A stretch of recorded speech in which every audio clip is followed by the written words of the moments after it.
ये बाइबल ये क्या चीज है जिसमें से एक आयत पढ़ी और वो लड़का कांपने लग गया। ये यीशु कौन है जिसके नाम से प्रार्थना करी और वो लड़का मेरी आंखों के सामने ठीक हो गया। ये यीशु कौन है?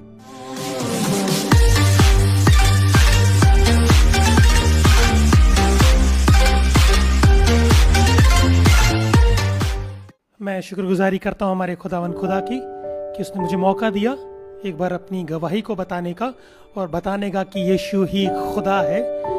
यीशु मसीह को जानने से पहले मेरी जिंदगी बहुत बेकार जिंदगी थी।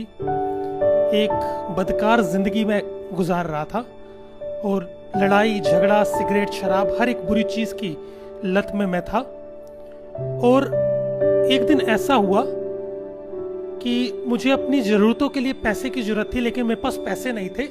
मेरे पास एक गिटार था और मैंने सोचा कि मैं अपने गिटार को बेच दूंगा और उसके बाद जो भी पैसा आएगा अपने गिटार को बेचने के बाद अपनी सारी ज़रूरतों को मैं पूरा करूंगा। तो अपना गिटार को बेचने के लिए मैं जगह जगह भटका, किसी ने मेरा गिटार लिया नहीं। फाइनली मुझे एक भाई मिला, इस भाई के बारे में मैं बाद में बताऊंगा आपको।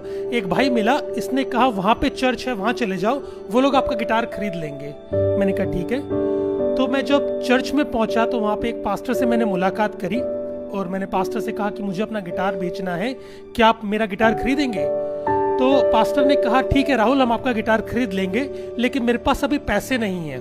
एक काम करो, अपना गिटार यहाँ छोड़ जाओ और संडे को हमारे यहाँ पे एक छोटा सा प्रोग्राम होता है, उस प्रोग्राम को भी देख लेना और अपने पैसे भी ले जाना।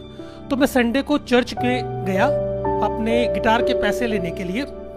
तो वहां पे चर्च सर्विस लगी हुई थी और उस चर्च सर्विस के दौरान एक लड़का वहां पर आया अपने परिवार के साथ और उस लड़के की मम्मी ने बोला हम जगह जगह गए, मंदिर गए, मस्जिद गए, गुरुद्वारे गए, लेकिन मेरे बेटे का कुछ हुआ नहीं, क्योंकि उस लड़के के अंदर एक दुष्टात्मा थी, एक बदरू थी, ऐसा उसकी मम्मी ने बताया।